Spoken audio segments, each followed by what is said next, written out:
Bueno, entonces voy a hacer como un primer esbozo.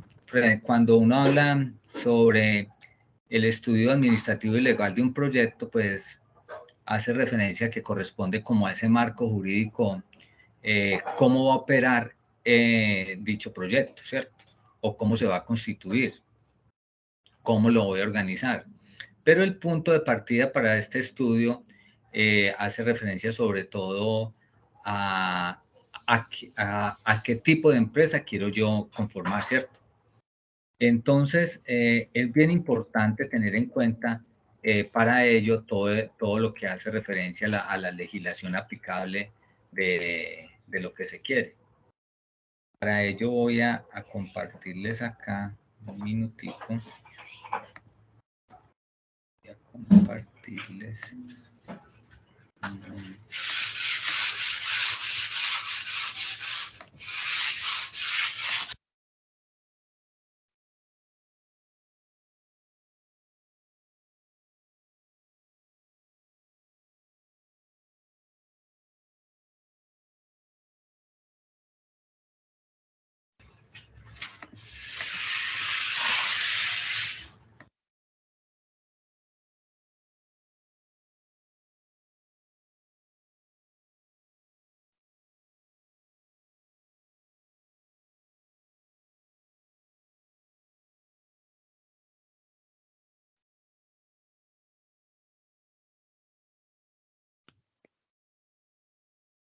Profe, si está hablando, está muteado. Presentación. ¿Ahí la están viendo? En mi caso, no sé si los compañeros la ven. Profe, todavía no se ve. Profe, vemos a usted nomás. Bueno, Todavía no se ve, profe. estoy acá. ¿Ahí? Ahora sí. Ahora sí. Bueno, listo. Entonces decimos que cuál es la importancia del estudio legal de un proyecto, ¿cierto? Eso es como lo que los objetivos del estudio legal, la viabilidad, los costos legales, aspectos tributarios, normatividad según las etapas de preinversión del proyecto. Entonces, cuando decimos de que cuál es la importancia de ese estudio legal, entonces decimos que el estudio de un proyecto de inversión no debe ignorar las normas y leyes bajo las cuales se regulan las actividades del proyecto, ¿cierto? O sea, por más rentable que sea, tenemos que tener en cuenta que todo tiene un marco legal y para ello es necesario conocerlo como tal antes de empezar un proyecto o durante el mismo para no incurrir en problemas legales más adelante. Entonces, el objetivo de este estudio pues es precisamente determinar las implicaciones técnicas y ya sea las implicaciones técnicas y económicas frente a la regulación que se tiene al momento de poner en operación un proyecto. Entonces, vamos a mirar acá.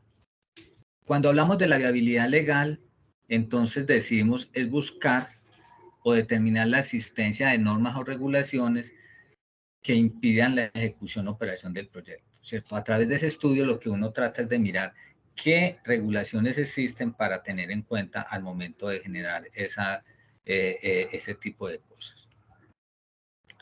Entonces, costos legales. Los más recurrentes tienen que ver con los gastos de constitución y la carga impositiva a la cual estará sometida la empresa, que ahorita vamos a mostrar un cuadro donde se relacionan ese tipo de gastos que se tienen. Perdón un momentico acá, voy a apagar la cámara para que no sea necesario.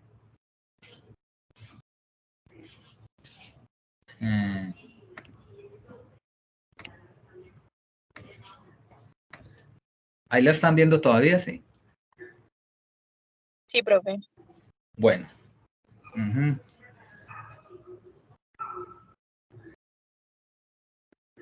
Bueno, entonces decimos, ¿qué significa? Cualquier pregunta la pueden hacer en cualquier momento para que vayamos recapitulando. Entonces, dentro de esos costos legales, decir, bueno, ¿cómo voy a conformar y qué tipo de organización voy a conformar? Y ahorita les voy a mostrar esa parte.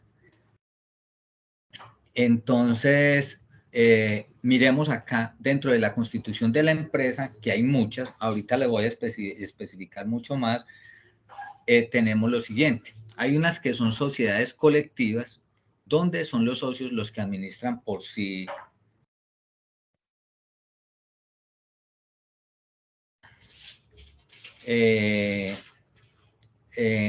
O sea, que los mismos socios son los que definen cómo va a ser el proceso de manejo del mismo, ¿cierto? Ahorita iremos acá. Sociedades en comandita, donde uno o más socios se comprometen solidaria e ilimitadamente con sus responsabilidades. Ojo con este ilimitadamente, o sea que va, que estamos hablando que si llegase, por ejemplo, a quebrarse una empresa, los socios de ella misma van a responder de manera solidaria e ilimitadamente, o sea, hasta con su patrimonio por las deudas que, o los pasivos que a ello hubiere. Responsabilidad limitada, conformada entre 2 y 25 socios. Por eso dice limitada, ¿cierto? Limitada hasta el número de socios. Y responde por las actividades sociales hasta el monto de sus aportes. Acá, sociedad anónima, es muy común ver que es ASA, ¿cierto? Y se habla de capital social conformado por títulos iguales y negociables. Bueno, empresas de economía solidaria, las comúnmente llamadas las cooperativas, ¿cierto? Es una organización voluntaria en el que se organizan esfuerzos, pero ojo con esto que dice acá, sin ánimo de lucro. Por ejemplo, es común ver Covelén, estas cooperativas financieras. ¿Cuál es una muy común acá en Medellín? John F. Profe, la Kennedy. de la mujer. La de la mujer, sí, muchas gracias. John F. Kennedy, son cooperativas supremamente grandes, muy rentables, pero vea lo que dice acá, que son sin ánimo de lucro. Por eso es que al Pero la momento mayoría de los de transporte, ¿no? los de transporte, ajá. Pero entonces imagínense que ellos lo hacen como cooperativa, sacan todos sus gastos y el resto no lo pueden distribuir entre sus miembros, sino que tienen un comité de recreación, de educación, de apoyo, pero no se puede decir que tienen un ánimo de lucro, ¿cierto? Ahora, sociedades de economía mixta, entonces son conformadas por una parte que son capital estatal y otro capital privado, y ese comportamiento se asume como si fuera una sociedad privada. Si el capital es del 90%, se define como empresa industrial y comercial del Estado, cuando es el Estado el que tiene un porcentaje alto. Sociedades extranjeras, como su nombre lo indica, se constituyen de acuerdo con el ordenamiento jurídico de otro país y en la cual hacen pues todas sus inversiones en un país determinado, pero bajo la reglamentación de las cuales fueron constituidas, sin olvidar que deben de cumplir con algunas cosas. Entonces, entran unos costos que por lo general ustedes cuando hablaban del estudio económico financiero deberían de haber tenido presente, que son esos costos de constitución de las sociedades. Certificado de homonimia. ¿Saben qué es esa homonimia? Y profe, que no sean iguales. Es No. que Exactamente. haya otra empresa registrada con ese mismo nombre en otra ciudad. Entonces hay que pedir, porque cuando usted va a registrar, hay gente que vive de eso. Registra nombres y no monta ninguna empresa y después le dice, yo le vendo el nombre, como hacen ahorita con el dominio de internet y todo lo demás, ¿cierto? Y hay que pedir... Ese certificado ya no se saca. Las personas pueden revisar en la página del RUES, validar si la empresa está constituida en otra ciudad y ya, ese certificado ya no se saca para constituir una Sí. No, porque es que tal como tú lo estás diciendo, simplemente usted busca que no esté registrada en Cámara de Comercio de cualquier parte, ¿cierto? Pero bueno, no es un certificado, sino que hay que definir primero, antes de la Constitución, es saber de que usted no, el nombre que le va a poner no corresponde a un nombre que ya esté registrado, ¿sí? Habría que mirar si se requiere una escritura pública, RUT, IONIT, ¿cierto? Registro mercantil, licencia sanitaria, licencia de bombero, licencia ambiental, de funcionamiento, permiso de uso del suelo, registro INVIMA, permiso ICA, otros, dependiendo del caso de lo que usted vaya a constituir. Profe, y el RUT o NIT también se tramita, si la persona no tiene, se tramita directamente en la Cámara de Comercio. Se puede tramitar desde la Cámara. Ah, sí, no es necesario ir a la DIAN. Ajá. Gracias por ese aporte, claro. Ahorita, es más, usted puede pedir ya las citas incluso ante la DIAN. Antes tenía que ir usted como profesional, inmediatamente se gradúa como profesional, usted tiene un número en el registro único tributario de cuál es su actividad principal, ¿cierto? Y usted puede ir a registrar esa actividad para efectos de los procesos de renta y todo lo demás. Ahorita que va a entrar en vigencia, pues, este nuevo gobierno, pues, está hablando incluso de rebajar la base tributaria para poder generar un mayor número de impuestos, ¿cierto? Y recuerden que declarar no significa pagar, ¿cierto? Usted puede ser que esté obligado a declarar por aquello de la cantidad de ingresos que tuvo durante el año inmediatamente anterior, pero el hecho de que declare no significa que esté obligado ¿cómo se dice? Pues que tenga que pagar. O sea, declarar no significa pagar. Declarar es mostrar ante el Estado de que cuáles fueron sus ingresos, todo lo demás, de acuerdo a las deducciones que tiene, si tiene familia estudiando, si está pagando de pronto medicina prepagada o intereses de vivienda, tiene cuenta AFC, en fin, ¿cierto? Entonces, por ahí puede ser. Ahora bien, dentro de eso tenemos también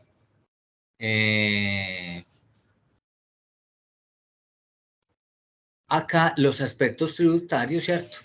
Hay que mirar frente a eso cómo va a estar la empresa, a qué régimen va a estar sometida, ¿cierto? Porque dependiendo si es una entidad sin ánimo de lucro, una SAS, en fin, tiene un régimen tributario.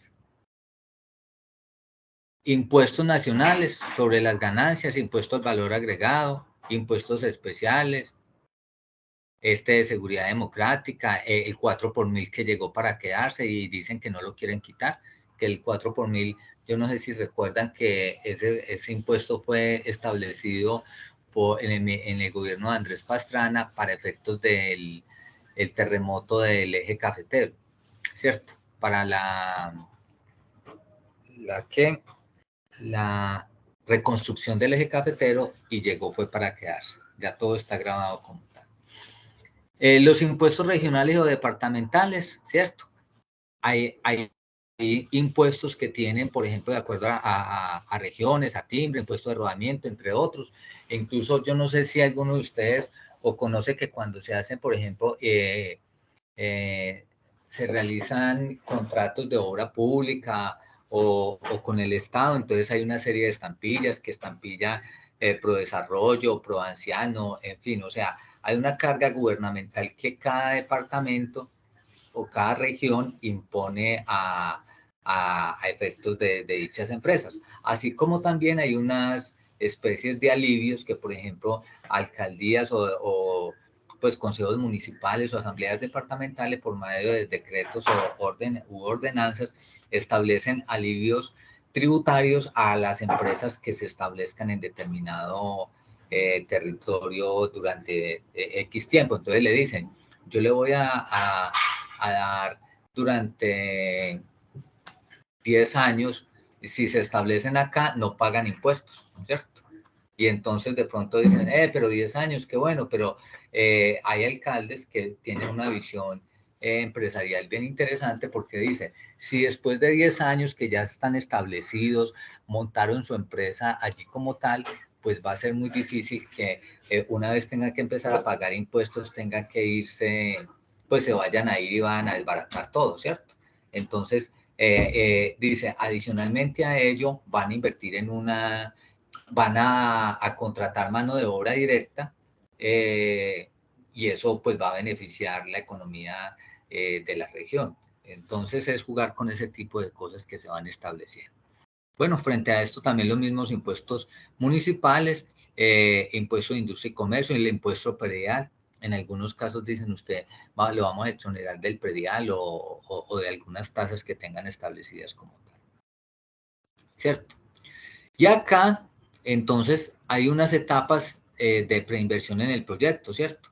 En el estudio de mercado, la legislación sanitaria, contratos con proveedores, clientes, transporte del producto, en la localización, títulos de los bienes raíces, contaminación ambiental, apoyos fiscales, el plan de ordenamiento territorial, los trámites diversos. Y en el estudio técnico, la transferencia de tecnología, marcas, patentes, aranceles, ¿cierto? Y frente a la administración y organización, pues tenemos en cuenta entonces todo lo que hace referencia a la contratación de personal, régimen de prestaciones, seguridad social, seguridad industrial, aspectos financieros, contables, que vamos a ver cómo lo vamos teniendo presente. Bueno, voy acá a mirar. Este ya se me fue. Voy a compartirles acá algo. ¿Tienen alguna pregunta hasta el momento?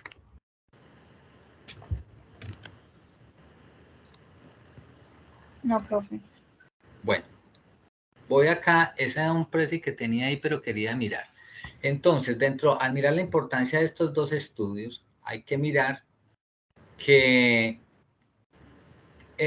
si usted no analiza adecuadamente esta parte, la cuantificación puede ser la no más adecuada. Ustedes tuvieron que ver entonces, hablaban por allá de mano de obra directa y mano de obra indirecta, ¿cierto? En el estudio financiero.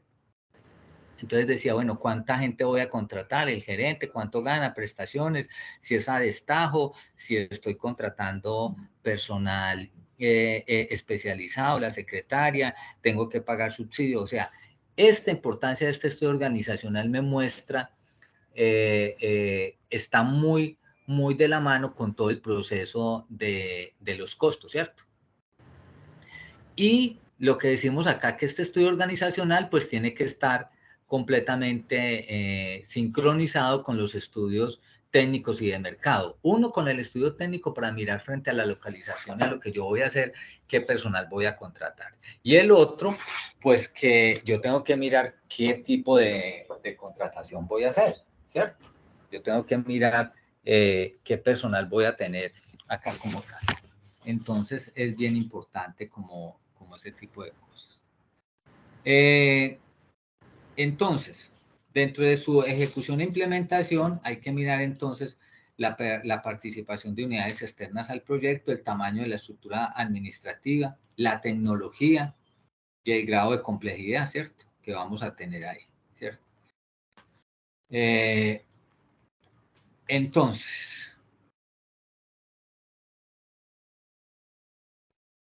Entonces, cuando hablamos de esta parte, decimos que habría que mirar las funciones de la empresa moderna. Frente a eso, ¿qué hace?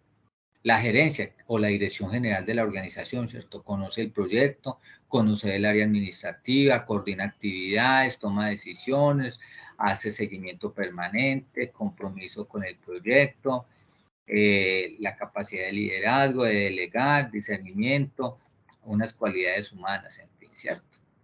Y frente a eso, uno muestra como este tipo de organigramas, que uno dice que es un organigrama muy lineal, en el cual aparece el gerente, puede ser un gerente comercial, gerente financiero, gerente administrativo, que es muy común y veces se da uno cuenta de este tipo de proyectos en los cuales encuentra que existe por ahí, yo no sé si han escuchado esa frase que dice que mucho cacique y poco indio.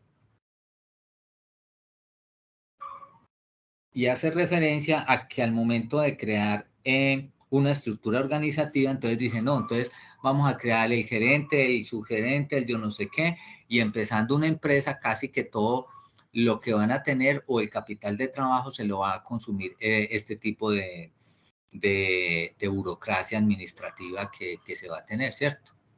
Y entonces acá hay unos jefes, el de recursos humanos, y en fin. Y se dice en estos tipos de organigrama lineal que a medida que está más arriba hay una autoridad y a medida que va bajando con sus responsabilidades, ¿cierto? Acá ya les decía esto pues de los estudios legales de lo que tenemos que hacer, y esta es una organigrama tradicional frente a un organigrama moderno. Tal como les decía, en este organigrama tradicional donde el gerente está por allá arriba y a medida que va bajando, va bajando la parte piramidal, pues se empiezan a delegar funciones muchas más específicas e incluso hasta a nivel salarial, pues también va disminuyendo como tal. Entonces hay unas características dentro de este tipo de organigrama tradicional y una de ellas es que el cliente no cuenta para nada, los empleados de contacto con el cliente son los menos importantes porque recuerde que están aquí, entonces para llegar al gerente o a las direcciones o a las vicepresidencias es mucho más complicado. El staff es la máxima autoridad, la estructura no se define en función de los procesos y es piramidal y con muchos niveles. Mientras que lo que se está buscando en la parte moderna es precisamente generar unas características donde el cliente es la máxima autoridad, los empleados de contacto con el cliente son los más importantes porque atienden y pueden dar solución inmediata a las necesidades de los mismos, y ese staff es un órgano de soporte, ¿cierto? La estructura se elabora en función de los procesos, lo que le decía, no es que a medida, no es que creamos todas las gerencias, las direcciones cuando empezamos, sino que lo hacemos al contrario. A medida que va generándose nuevos procesos, nuevas necesidades de lineamientos, pues asimismo empezamos a ampliar todo, toda la estructura organizacional. Entonces, si creamos un nuevo departamento, pues habrá que generar o contratar un nuevo director de departamento o jefe del mismo y no al contrario, no mientras se comienza a tenerlo todo, sino que se va haciendo paulatinamente.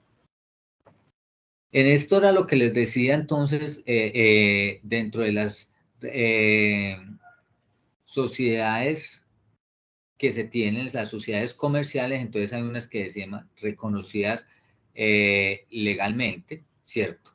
Que aparecen las sociedades de personas, que pueden ser sociedades colectivas, sociedades en comandita simple, las sociedades de capitales, esta de personas, mire como su nombre lo indica, las sociedades de capitales que pueden ser sociedades anónimas o en comandita por acciones, sociedades de naturaleza mixta, que aquellas que son de responsabilidad limitada, y otras que no son reconocidas legalmente, pero que debemos tener presente que son las sociedades de hecho. Y acá, dentro de esta Constitución, vamos a ir analizando cada una de ellas. Entonces, acá la Constitución se hace por escritura, con las mismas solemnidades que la sociedad colectiva, o sea, por escritura pública, todas estas se hacen por escritura pública, y en esta, cuando hablamos de sociedades no reconocidas, legalmente, no se constituye por escritura pública y surge de un acuerdo de dos o más personas comerciantes que se obligan a aportar un dinero, trabajo, otro de bienes para realizar una actividad comercial. Entonces, no sé si han hablado o han escuchado cuando a nivel matrimonial se habla de las sociedades de hecho, o matrimonial no, perdón, porque no hay ningún matrimonio. A nivel de las parejas se hablan de sociedades de hecho. ¿Han escuchado eso o no?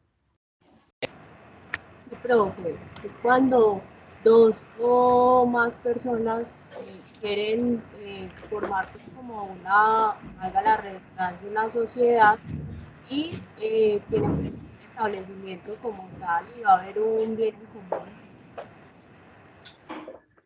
Sí, ahí hay una cosa bien importante y sobre todo sobre todo que, por ejemplo, la ley establece que si usted demuestra que vivía con X persona durante un determinado tiempo, se pudo haber constituido una sociedad de hecho, ¿cierto? Porque trabajaron juntos, pusieron de su patrimonio cada uno para generar unos beneficios, o un capital o un patrimonio, y en esa medida pues se va dando ese tipo de relación. Entonces cuando van a terminar dicen, oiga, no, yo me voy a separar y a usted no le toca nada. No le toca nada, ¿por qué? Porque pues, si es que teníamos una sociedad de hecho, porque convivimos juntos durante más tiempo, y dentro de eso, lo único que pide para constituirse una sociedad de hecho es que sean de 2 en adelante. Con que haya 2 personas ya hay una sociedad de hecho. No necesariamente tienen que estar allá. Demuestra que trabajaron, que hicieron sus aportes y en esa medida van respondiendo. Bueno, acá en la situación jurídica, hablamos de que en estas sociedades de personas, la sociedad una vez constituida legalmente forma una persona jurídica. O sea, ya no actúan a término, ¿cómo se dice? Individual, sino ya, o como persona natural, sino como persona jurídica, ¿cierto? Hay que mirar entonces, dentro de esta, que para las sociedades en comandita simple pasa lo mismo y así sucesivamente en cada una de estas sociedades. Pero en las sociedades de hecho no es una persona jurídica y por tanto no tiene capacidad para contratar a su nombre, adquirir derechos, obligaciones ni tener un nombre comercial. Sin embargo, sus socios se pueden matricular individualmente en la Cámara de Comercio y matricular establecimientos de comercio en copropiedad, ¿cierto? En esta hay una sociedad jurídica, en esta no lo hay. Número de socios, 2 o más. En una sociedad en comandita simple puede ser 1 o más colectivos gestores. Para las sociedades anónimas debe ser mínimo 5. Para las sociedades en comandita por acciones se habla de 1 o más colectivos, por lo menos 5 comanditarios. En esta hablábamos de responsabilidad limitada de 2 hasta 25 y en esta de 2 en adelante. El fondo social son los aportes que cada uno tiene, ¿cierto? Con base en los aportes que cada uno haga de capital y todo lo demás. La responsabilidad de cada uno de los socios, dice, en las sociedades colectivas son limitada y solidariamente. O sea, somos solidarios y limitada ¿a qué? Al número de aportes que cada persona dio. En las sociedades en comandita simple lo mismo, son limitadas para los gestores o colectivos hasta el momento de sus respectivos aportes para los comanditarios. Para las sociedades de capitales, en el caso de una sociedad anónima, la responsabilidad es de acuerdo al valor de su descripción con el accionista que haya hecho, ¿cierto? Hasta el número de las acciones que tienen. Y en las sociedades de comandita por acciones, pues también está limitada hasta los aportes que se dieron. Y en esta otra está limitada sus aportes, además de cualquier suma adicional que se indique en los estatutos que puedan tener. Y en las sociedades de hecho, entonces acá habla de que todos y cada una de las acciones asociadas responderán solidaria e ilimitadamente. O sea, son capaces tendrán que responder hasta con su patrimonio en caso de que llegaran a incurrir en una falta como tal. Entonces, negociabilidad de las particiones. Para hacer total o parcialmente su interés en la sociedad, todo socio deberá tener autorización empresa de los consorcios. Por lo general, siempre tiene que pedir la forma de estas acciones. Vean lo que está pasando con Gilinski frente a las ofertas que ha hecho a la OPA, pues las ofertas que ha hecho para Sura, para Argos, para Nutresa.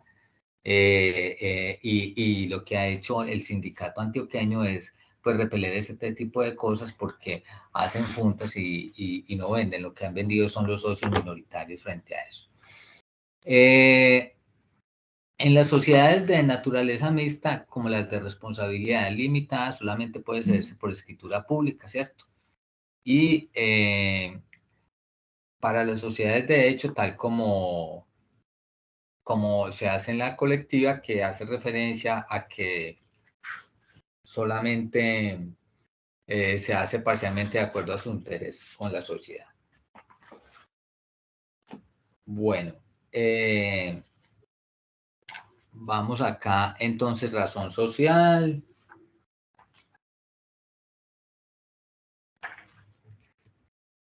Bueno, en razón social, su nombre completo, se nombra con el nombre completo o solo el apellido de alguno de los socios, ¿cierto? Sociedades colectivas. Entonces, era muy común ver compañía, XY compañía y compañía, hermanos e hijos u otros. En estas también, en las comanditas simples, también es común ver el nombre completo o solo el apellido de uno o más de los socios. En esta, lo que hace es que puede tener cualquier nombre, simplemente estará acompañada de SA, queriendo decir que es una sociedad anónima. En esta hace referencia a que se agregaría en todo caso la indicación SCA, sociedad en comandita por acciones, en estas como sociedad limitada, y en esta otra simplemente se coloca un nombre y de pronto podrá decirse que es una sociedad de hecho. No necesariamente, porque la ley establece que si yo no lo sostengo, más adelante podría uno de los socios demandar y comprobar con testigos que se hizo y existía una sociedad de hecho. La administración corresponde a los socios en cada una de esos. Aplica para ellos las funciones de los socios, reunirse pues y generar todo el proceso de toma de decisiones para lo mismo, ¿cierto? Vamos acá, distribución de las utilidades. Será en proporción a la parte pagada de las cuotas. Asimismo, en cada una, de acuerdo a lo que yo mismo puse, pues de esa misma manera iré a obtener las utilidades de la misma. Las reservas en las sociedades de personas, no existe reserva legal, ¿cierto? A menos de que te escuché entrecortado. ¿Sí? Espérate. Ay, Dios. No, profe, yo te escucho bien. ¿Sí? Profe, yo también te escucho bien. Sí, se escucha bien. Ah, bueno, gracias. Pero de todas formas, gracias por informar. Bueno, entonces acá en estas reservas, no sé si el profesor cuando les habló de la parte financiera les explicaba lo de la reserva legal, a qué hacía referencia esa reserva.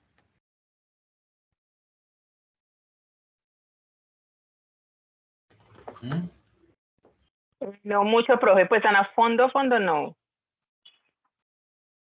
Bueno, esa reserva legal por lo general se establece que es el 10%, ¿cierto? De las utilidades líquidas, tal como lo establece acá en la sociedad anónima. Dice, es el 10% de las utilidades liquidadas en cada ejercicio, que ascenderá por lo menos al 50%. Casi se entrecortado. Sí, ¿cambio de internet mejor o qué? Pues yo hasta ahora Pues también la verdad, yo te escucho bien. muy bien. Yo también. Desde el internet de la compañera. Sí, debe ser eso. Compañerita, le voy a compartir mi internet. Yo también lo escucho súper bien. Bueno, gracias.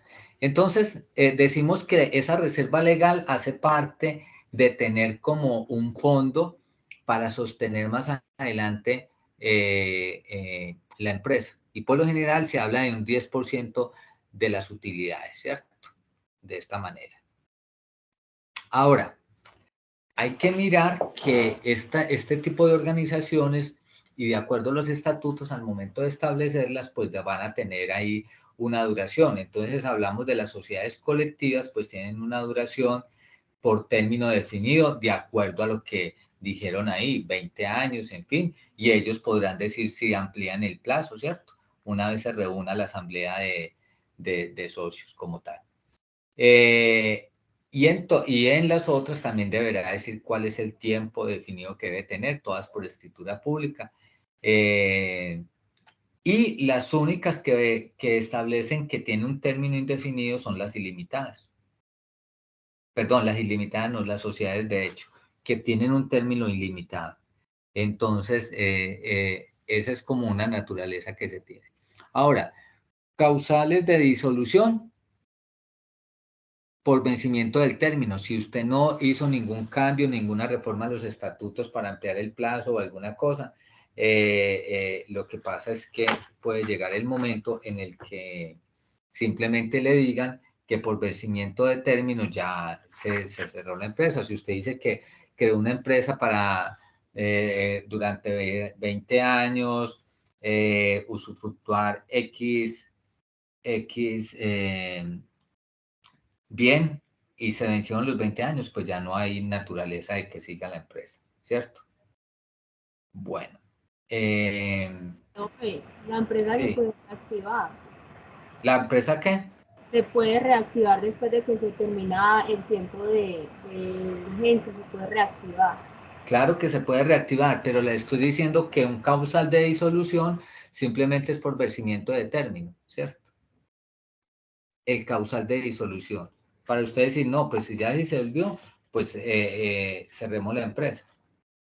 Es uno de ellos. O por imposibilidad de desarrollar el objeto social, ¿cierto? Por reducción del número de asociados también puede ser. Por declaración de quiebra, por decisión de los socios. Por eso digo que en un caso tal, si la dejaron vencer, los socios deberán nuevamente hacer las modificaciones ante Cámara de Comercio para lograr la reactivación de la misma, si fuera el caso. Y por no renovar durante 5 años. ¿Y no qué? ¿Se puede qué?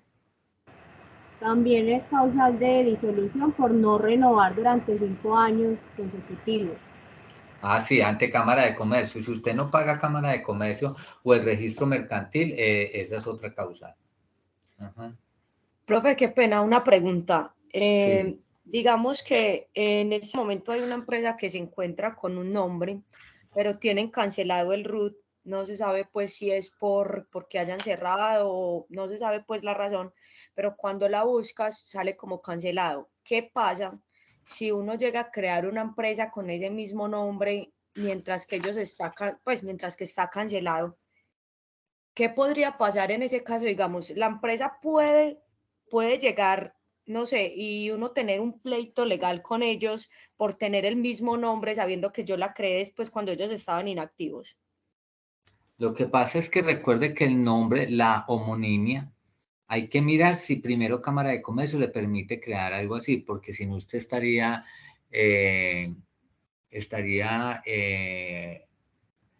yo no creo que la Cámara de Comercio, hasta que no tenga liquidado completamente esa sociedad, le permita crear otra.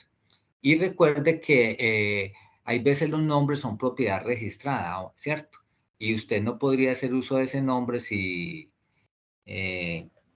no se lo autorizan por lo general por escrito.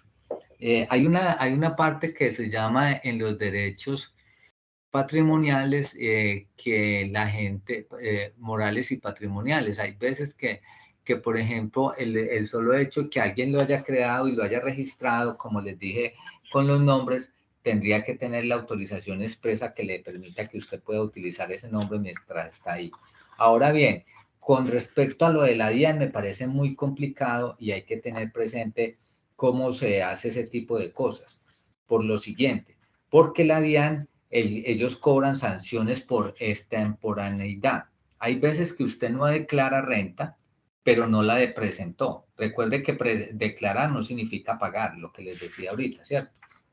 Entonces, ¿qué significa? Usted no fue y no declaró renta.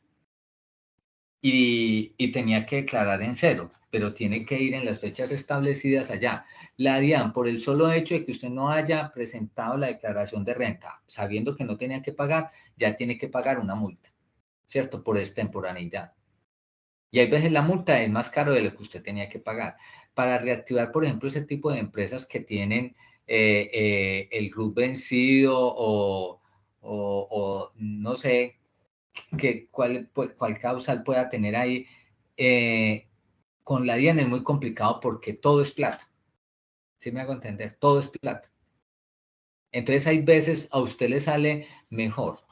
Hay empresas que dejaron de funcionar y quieren, dice, vamos a reactivarla, pero para ponerse al día, primero hay que ponerse al día en los pagos que no hizo de Cámara de Comercio. Puede ser que Cámara de Comercio le conceda unas, ¿cómo se llama? Unas, digamos, no le va a cobrar toda esa sanción, le da un alivio, no pague intereses y pague solamente lo que debe y no más. Y usted se anima frente a eso. Pero con la DIAN las sanciones siempre son de plata. O sea, cuando piensen en la DIAN, siempre piensen que tiene que ver con la plata frente a eso, ¿cierto? Entonces es como complicadito esa partecita.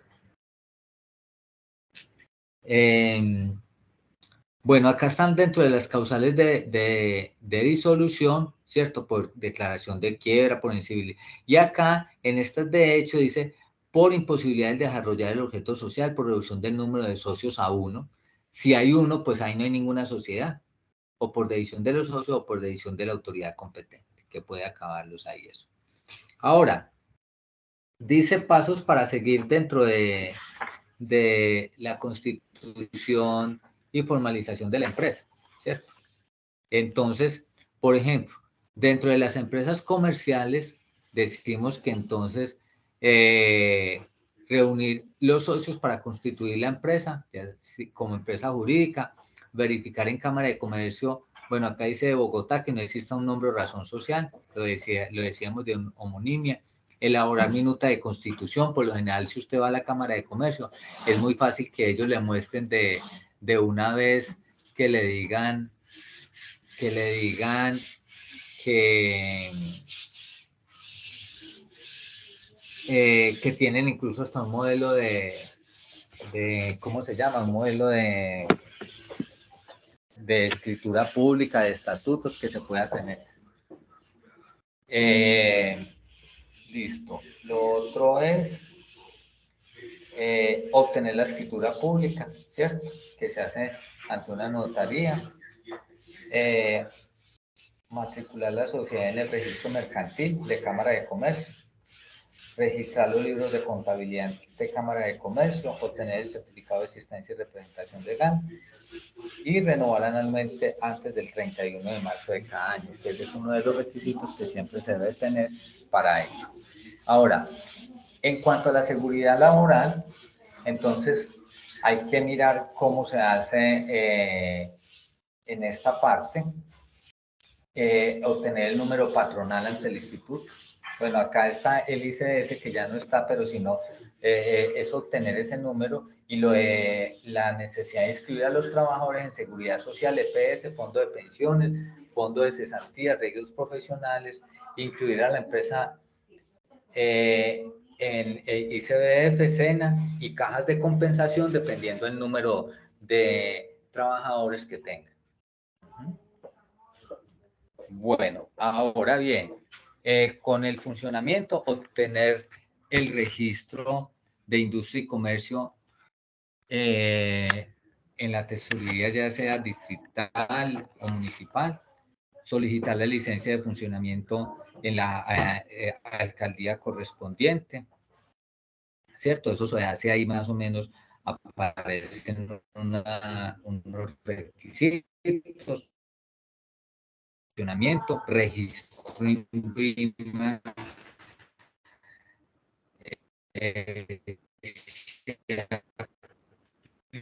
y licencia ambiental, ¿cierto? Para poder funcionar.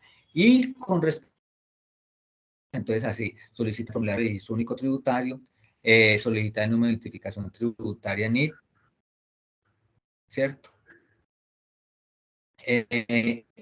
Inscribir la empresa en el registro único tributario, y es un euro, ¿no? Dependiendo la cantidad de dinero que se mueva o el capital de trabajo que se tenga frente a ello. Ahora, hay una clasificación de estas entidades jurídicas, ¿cierto? Hablamos de la nación, departamento, cuando hablamos de que hace referencia que el derecho administrativo y las personas de derecho privado pueden definir en dos: con ánimo de lucro, sin ánimo de lucro. Y entonces, con ánimo de lucro pueden ser las sociedades de hecho, las sociedades regulares, los consorcios, las cuentas de participación o las sociedades de economía mixta. A eso hacemos referencia de que hay le aplica la ley civil. Y las sociedades sin ánimo de lucro, que pueden ser asociaciones, dentro de las asociaciones pueden estar con las corporativas, las cooperativas y las corporaciones, ¿cierto? Le aplica a las cooperativas, tienen un régimen especial, ¿cierto? Recuerda que incluso hay una superintendencia de economía solidaria que le aplica a ellas, tienen un régimen especial. Las corporaciones, están los gremios, clubes deportivos, asociaciones profesionales, juntas comunales, en fin, le aplica la ley civil. Las fundaciones le aplica la ley civil, y hay una parte acá que son las entidades de derecho canónico que tienen las iglesias y católica, que yo no sé si sabían, por algo que se llama el concordato, que en determinado tiempo hubo una expropiación que se le hizo a la Iglesia Católica estando José Hilario López en la presidencia, le quitó todas las propiedades y a razón de eso se firmó un concordato entre Colombia y la Iglesia, donde establece que todas las iglesias a partir de la fecha no tendrán que pagar ese impuesto en contraprestación de todo las propiedades que le quitaron. Y eso fue una norma concordataria que se estableció en el momento, por eso es que ellos no pagan. Bueno. Preguntas hasta el momento. No, profe. Ajá.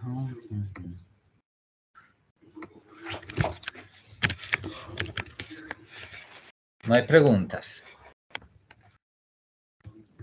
Profe, ¿y No, usted no habló señor. de las SAS? ¿Cómo? Usted no ha hablado de las SAS. De las SAS. Bueno, está muy bien. Ya vamos a hablar. Déjeme. Voy a mirar acá. Voy a buscar. ¿Quién sabe qué son las SAS?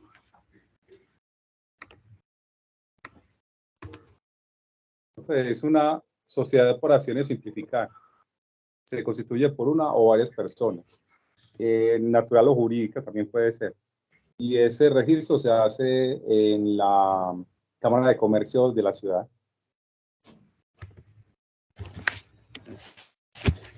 En la Cámara de Comercio. Entonces, tal como tú lo decías,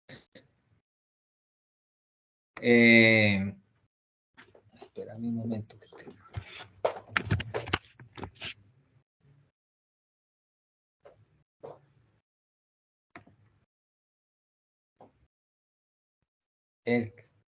Dentro de las SAS,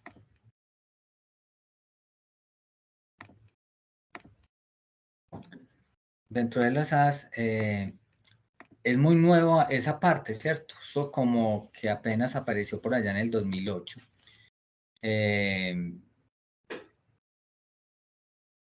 Como una sociedad de capital. Entonces, le decían que es muy parecida a una sociedad anónima, sin que se conforme como una sociedad anónima, ¿cierto? Entonces, si usted quería conformar antes una sociedad, era necesario constituirse como pues si quería conformarse un tipo con una sociedad con unas características de esa manera, tenía que conformarse como una sociedad anónima. Y para ello, entonces, no era fácil entonces conformar este tipo de empresas. Entonces, cuando se habla de que la SAS es una sociedad de acciones simplificada, no es ni una sociedad limitada ni en comandita, ¿cierto? Y eso lo que hace es que para poder generarse la Constitución, entonces simplemente se hace un documento privado, ¿cierto? Donde cada uno establece cuánto va a aportar. Y ese documento privado deberá autenticarse para se establece los socios que la conforman y cómo van a participar en cada una de ellas. Y esta SAS no es necesario que tenga una escritura pública, ¿cierto? Pero debe tener como el domicilio, la razón social, cómo se va a llamar, y tendrá que tener siempre, después del nombre, que diga S.A.S, ¿cierto? Que diga SAS, y eso lo vamos a entender como una sociedad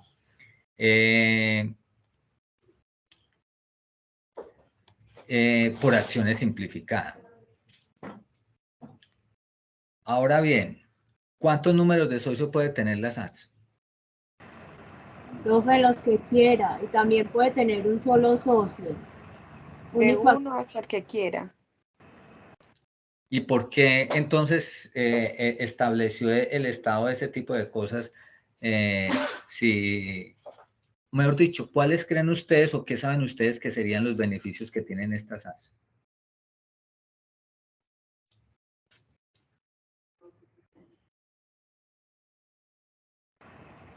si la empresa se va a quiebra, no paga los accionistas no pagan con el patrimonio.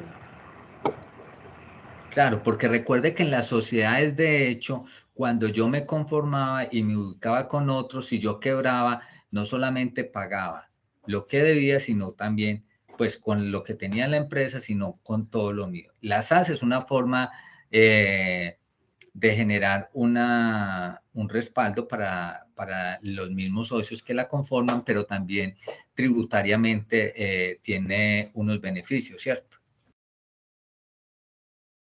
¿Y por cuánto tiempo puede estar la SAS? Se dice que la vigencia es indefinida, ¿cierto? Pero uno dice también que, por ejemplo, de acuerdo a eso, tienen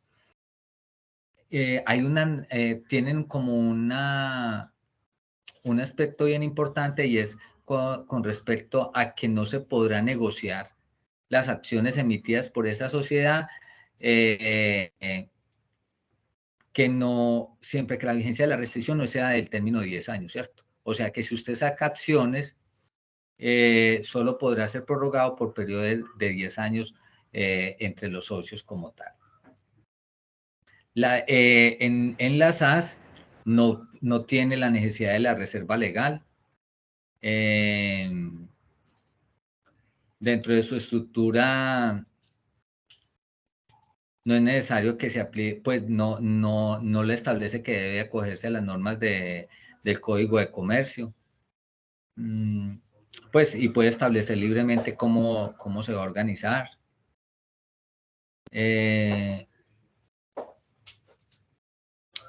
La forma de decisiones se hará con la mitad más uno de las personas suscritas. Y, ¿qué más les digo de las SAS? Lo mismo que aplica para las otras, el representante legal lo nombra la asamblea de accionistas. Y no, lo que les decía de que responden con el patrimonio. No es necesario que tengan revisoría fiscal.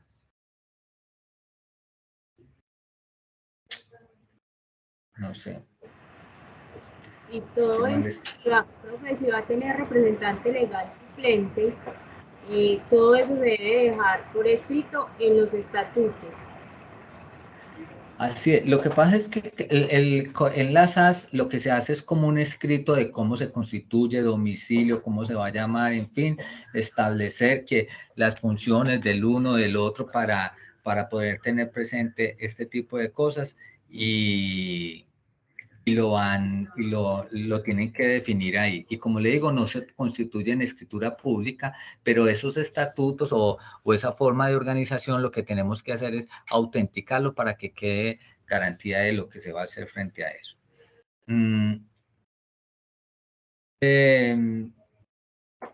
Por lo general, las SAS, en algunas personas lo hablan como si fuera una sociedad anónima simplificada, ¿cierto? Pero en realidad no existe las sociedades anónimas simplificadas, ¿cierto? Sino lo que hablamos de las SAS es una sociedad por acciones, porque los socios tienen acciones para ello, ¿cierto? Y lo que se hace es para crear un objeto social, para producir un bien, producir un producto, prestar un servicio, ¿cierto? Y de esa manera, entonces, usted puede generar un proceso de comercialización adecuado, pues, si lo quiere, pero también tiene unas responsabilidades que puede tener del orden legal frente a eso. ¿Qué más preguntas tenemos? Profe, sino que lo de las SAS es porque la mayoría de las empresas que se están creando en este momento y muchas de las que ya están constituidas se están pasando a SAS, por lo que usted decía, por la facilidad y porque no arriesgan el patrimonio. Sí, en eso hay que ser muy cuidadoso porque por lo general incluso muchas empresas que antes eran en comandita, todo lo demás, pues lo que hacen es que tratan de buscar este tipo de cosas porque una SAS, como se crea mediante un documento privado, entonces le ahorra dinero ¿en qué? Gastos de constitución, ¿sí o no?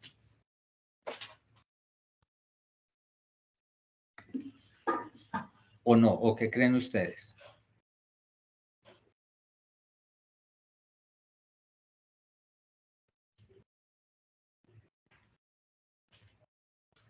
Profe, ¿me vuelve a repetir la pregunta, porfa? No, por ejemplo, si una SAS se hace mediante documento privado, le ahorra gastos de constitución. Profe, pues el documento Pensaría que sacar una escritura. O sea, no necesita generar una escritura. Usted hace el documento, establece las funciones y va a una notaría y simplemente dice autentíqueme en este documento. Pero sí debe de hacer, adivine qué, debe ir ante Cámara de Comercio, ¿cierto? Inscribirlo en el registro mercantil como tal. Eso sí lo debe de hacer. ¿Qué más creen ustedes? Ahora, la persona o los socios pueden fijar las reglas que van a regir el funcionamiento de la sociedad, ¿cierto? Pueden contar con estatutos que sean flexibles, que se adopten a las condiciones. Como se puede crear mediante un documento privado, usted lo hace, nos constituimos, nos vamos a organizar como tal, nos reunimos tal día, lo firmo y allá. Listo. La responsabilidad de los socios solamente se limita a sus aportes. Se puede crear una SAS con un socio único, ¿cierto? Se puede crear reglas internas para llevar a cabo las reuniones, todo lo demás. A diferencia, por ejemplo, de una sociedad anónima, no es necesario que tenga una junta directiva, ¿cierto?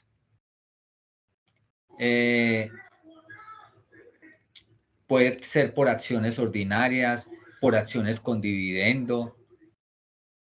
Hay una cosa acá bien interesante y es que la SAS, si tiene acciones, usted no puede negociar de una SAS en bolsa de valores, ¿cierto? Porque pues no tiene un respaldo como tal. Esta SAS no requiere establecer, por ejemplo, una duración determinada.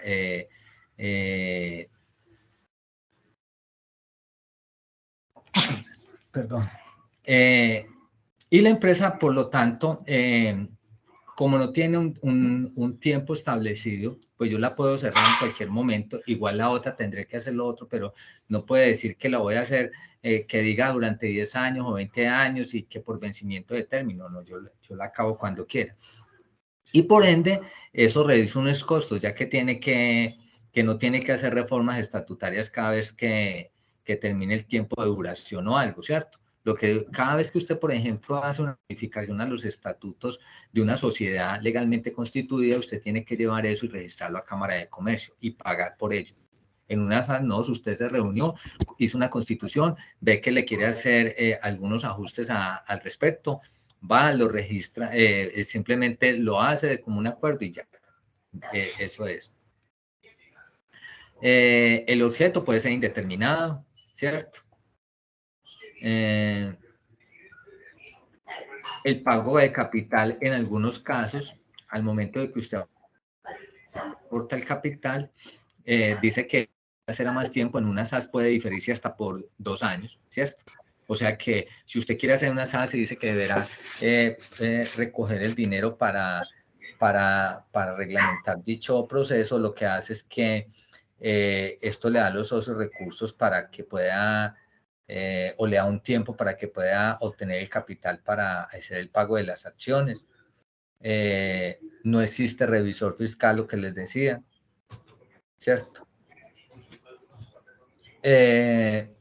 Por ejemplo, solamente dice que si usted al 31 de diciembre del año anterior ha sobrepasado por ahí los 3.000 salarios mínimos, necesariamente tendrá que tener un revisor fiscal, mientras que otro tipo de empresas, sea como sea, hay que pagar un revisor fiscal.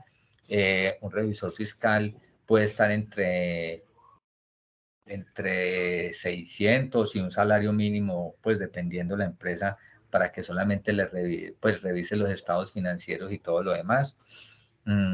Tiene mayor facilidad en la operación y la administración, ¿cierto? Porque no tienen ni junta directiva, en fin. Si se va a hacer una liquidación, pues es relativamente ágil porque no requiere que vaya a la superintendencia para revisar todo el trámite de aprobación de inventarios. Y hay una cosa bien interesante y es que las sociedades por acciones simplificadas tiene la posibilidad de convertirse, digamos, en cualquier de los tipos de sociedad estipulados en el Código de Comercio, ¿cierto? Para ello, entonces, debería conformar una asamblea de socios y por decisión definir en qué tipo de sociedad se quiere convertir.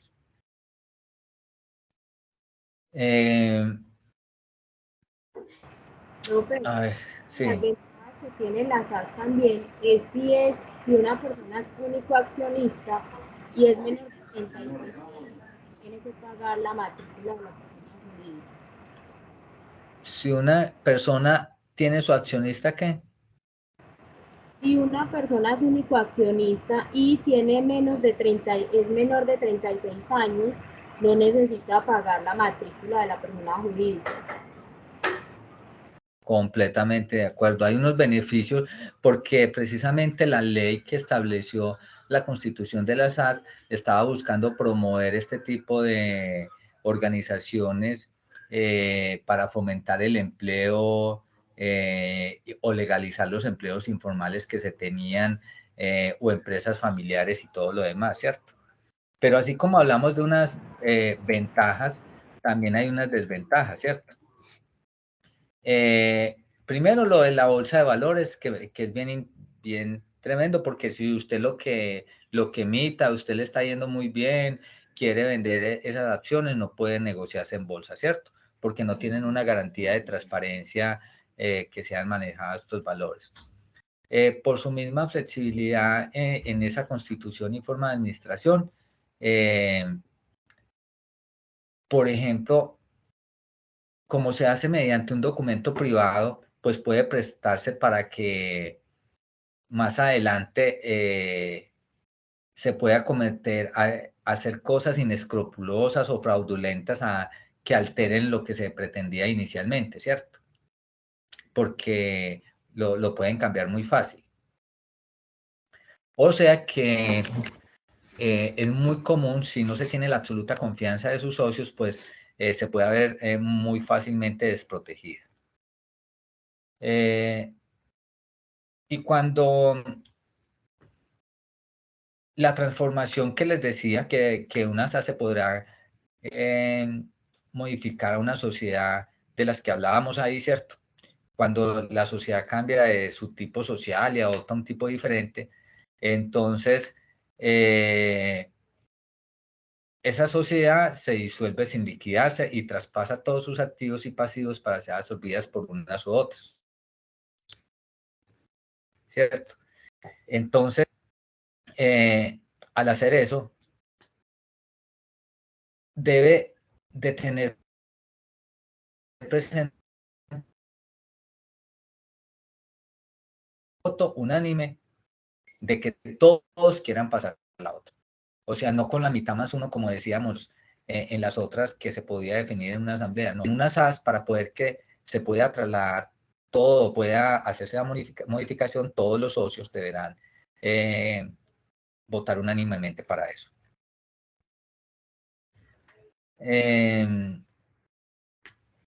¿Qué más les digo yo de las SAS?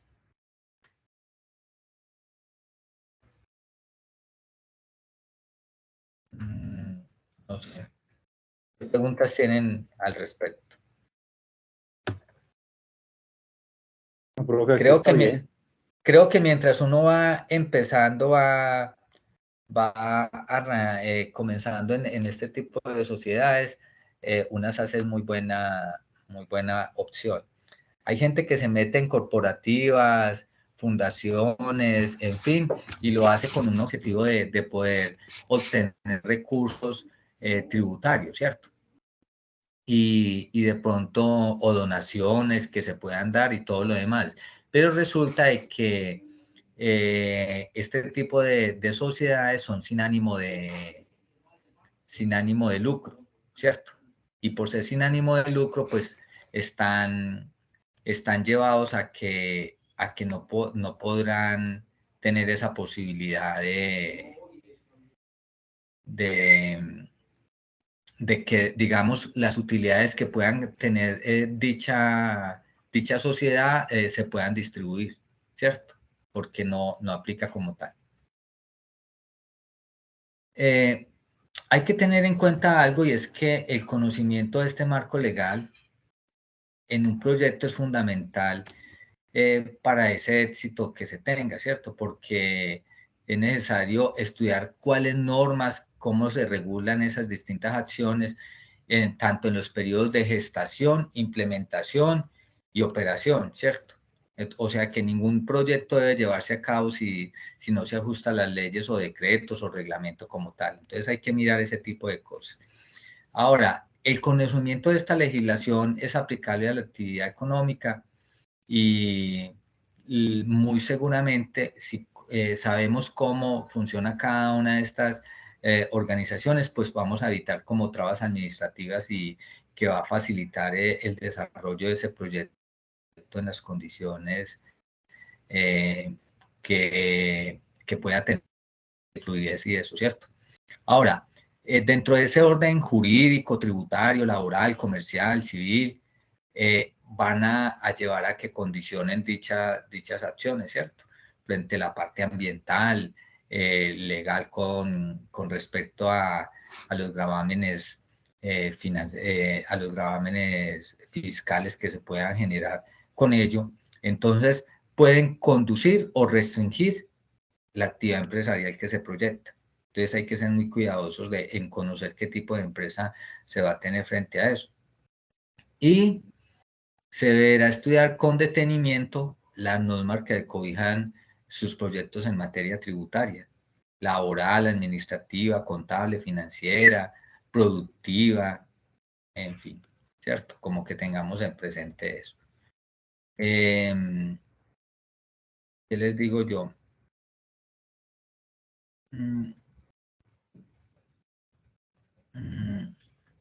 Vamos a hacer ahorita un ejercicio.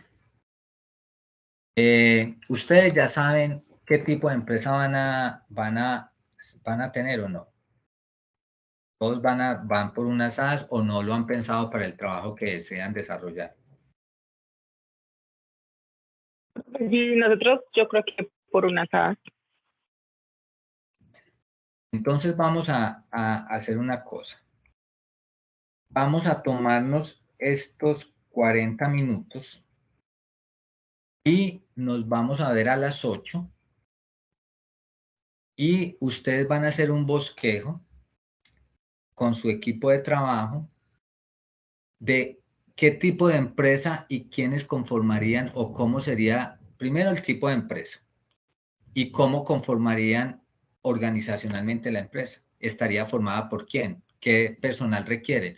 Un empleado, un gerente, un vigilante, en fin. Y vamos a hacer como un diálogo a raíz de eso a las 8 que nos veamos. ¿Les parece? Como para orientarlos frente a eso. Está bien. Listo, entonces, ¿qué vamos a hacer? Se reúnen por grupos y a las 8 nos vemos, nos conectamos en este mismo enlace y vamos a decir, y eso nos va a servir de insumo para lo que van a desarrollar en el trabajo. Bueno, ¿qué tipo de empresa vamos a hacer? Vea, yo voy a hacer esta empresa, pensamos ahí, puede ser que todo sea en SAP o todo no, o es que yo ya tengo una empresa, ¿cómo la tengo? ¿Cómo la voy a conformar? ¿Y quiénes conformarían esa empresa dentro del organigrama? Entonces ustedes pensarían, no, debe haber un gerente, un director, o debe haber 2 personas o un comercial, y adicionalmente a eso tendré que contratar personas que me hagan la publicidad de esto, no sé. Van pensando cómo lo van a hacer y nos vemos a las 8 en punto, ¿sí? Listo, profe. Listo, ok. Muchas gracias. A las 8 acá en este mismo enlace. Yo voy a quedarme conectado. Gracias.